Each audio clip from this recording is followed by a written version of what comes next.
sebagai penyemangat, oke? Terutama untuk yang adik-adik nih. Wisuda Tahfiz 2020. Aku siap menjadi penghafal Quran. Allahu Akbar. Oke, tepuk tangan untuk kita semua. Acara selanjutnya adalah talk show inspiratif. Nah, insya Allah nanti akan ada dua pembicara utama ya di kesempatan kali ini. Yang pertama adalah Kiai Haji Dr. Atabik Lutfi LC-MA. Beliau adalah pakar tafsir di Indonesia, seorang mufasir dan sudah berdakwah. Kalau saya lihat CV-nya, dakwah keliling dunia, Masya Allah. Sama-sama kita sambut Dr. Atabik Lutfi LC-MA.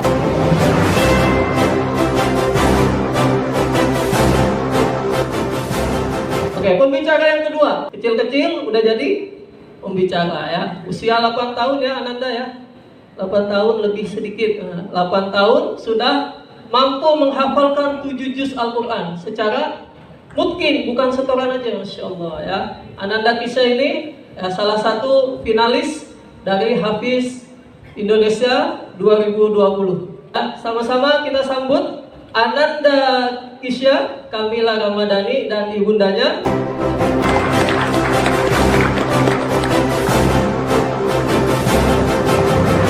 Yang pertama dari Al-Mukarram Dr. Atabik Lutfi LC-MA.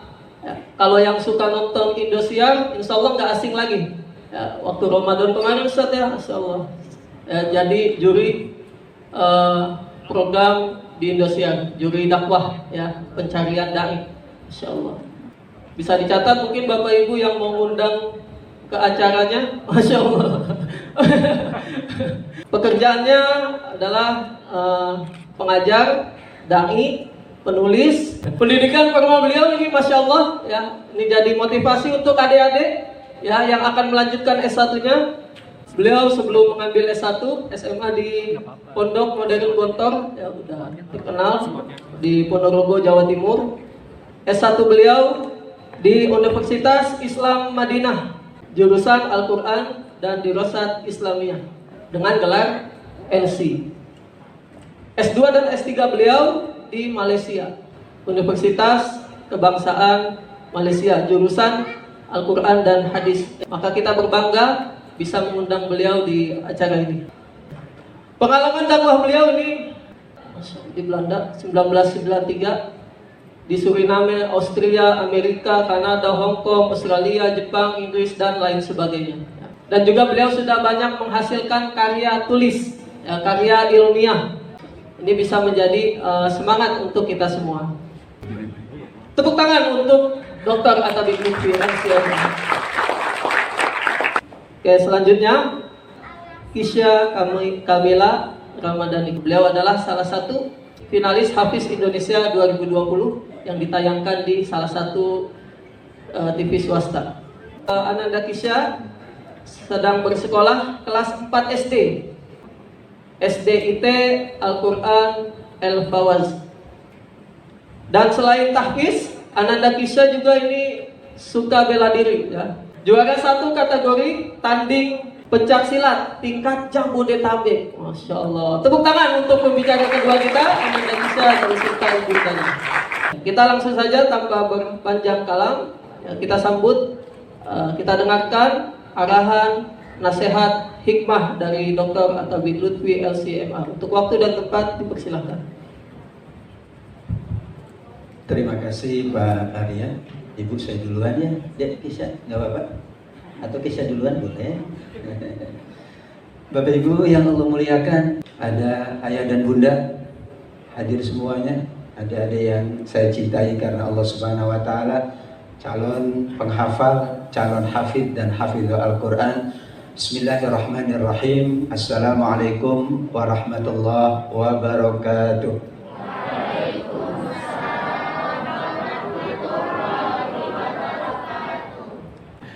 Alhamdulillah wassalatu wassalamu ala Rasulillah wa ala alihi wa ashabihi wa man tabi'ahu wa walahu ila yaumil qiyamah. La haula wa la quwwata illa billah, amma ba'd.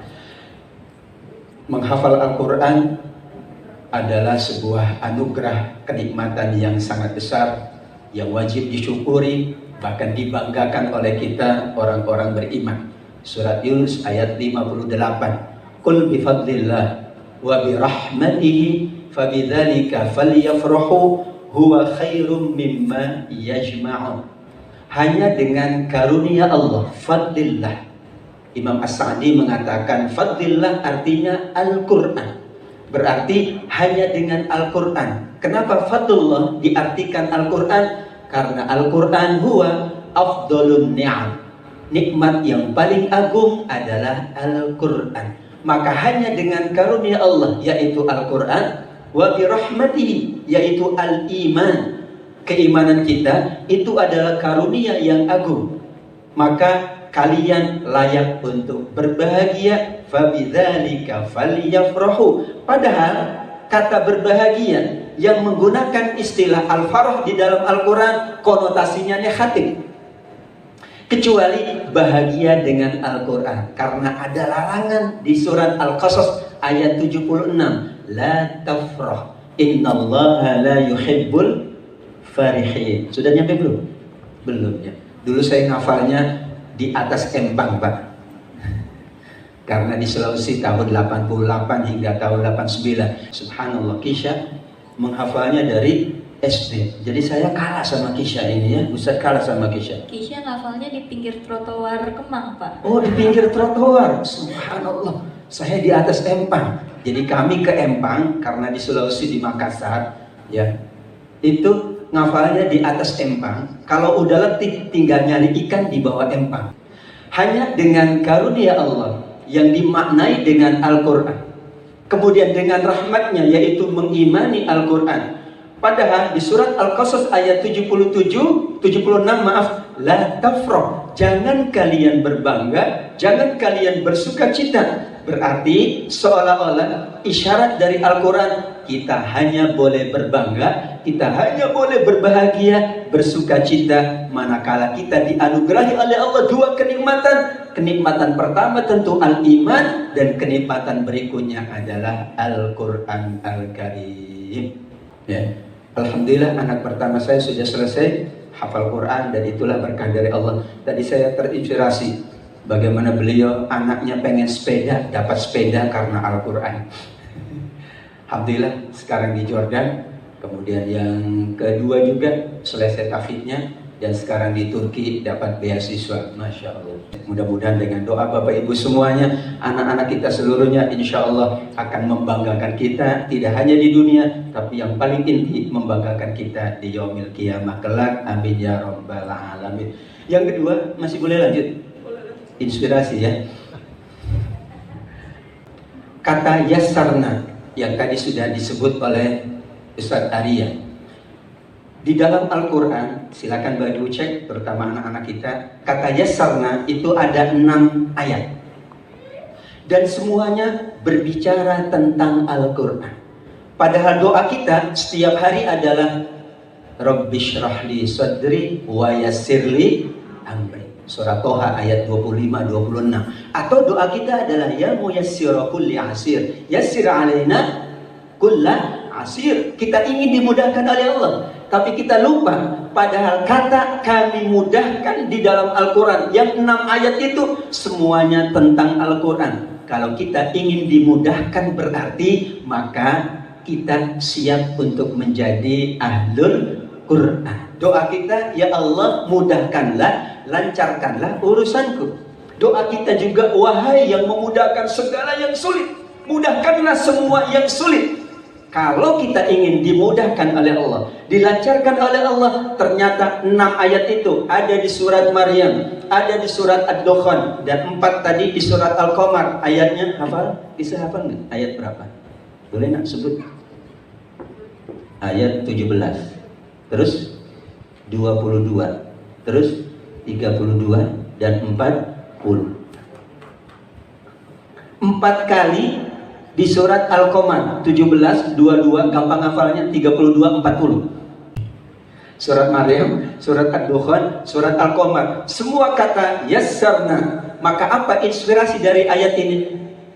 Kalau kita ingin dimudahkan urusan dunia kita, kita ingin dimudahkan urusan akhirat kita, mau tidak mau 6 ayat ini membimbing kita. Semuanya dikaitkan oleh Allah dengan Al-Quran, dan kami sungguh sudah mudahkan Al-Quran untuk dibaca, untuk dihafal, untuk diingat, untuk dipelajari, untuk diambil pelajarannya, untuk diamalkan, untuk dijadikan naungan, untuk dijadikan syafaat, untuk yang sangat banyak, yang seluruhnya dari A sampai Z adalah untuk kita semuanya. Kalau kita alfabetkan A sampai Z, itu semuanya ada bersama Al-Quran. Mau apa anak-anak semuanya? Mau apa dengan Al-Quran? Silakan. Dari A sampai Z kita catat. Mau insya Allah sehat walafiat. Surat Yunus ayat 57. Mau apa lagi? Mau senantiasa dimudahkan urusannya. Iya tadi. Al-Quran sudah menawarkan kemudahan-kemudahan. Masya Allah, ini kisah luar biasa ya. 6 ayat ini menginspirasi kita semuanya bahwa kita ingin dimudahkan urusan dunia kita dan kita ingin dimudahkan urusan akhirat kita. Maka Al-Quran dari A sampai Z silakan minta, dari A sampai Z kepada Allah Subhanahu wa Ta'ala silakan minta. Salah satu dari wasilatuna, media kita, lantaran kita, perantara kita untuk mendapatkan sekian banyak kemudahan dunia kita dan nanti kemudahan akhirat kita ada pada Al-Quran. Dan yang terakhir sebelum nanti dialog, saya sangat terinspirasi Bapak Ibu yang Allah muliakan dengan ungkapan Rasulullah SAW, hadis Ahmad dan Abu Dawud, Inna lillahi ahlina minan nas. Sungguh bagi Allah di dunia ini ada keluarga-keluarganya. Saya kalau dianggap sebagai keluarga senang, apalagi kalau di aku. Kita datang ke seseorang tokoh, ya, kemudian langsung disambut dan diaku sebagai keluarga. Ini keluarga saya. Ini adalah bagian dari keluarga kita. Tidak ada yang Allah sebut sebagai keluarganya, sebagai ahlinya, kecuali mereka disebut sebagai ahlul Quran.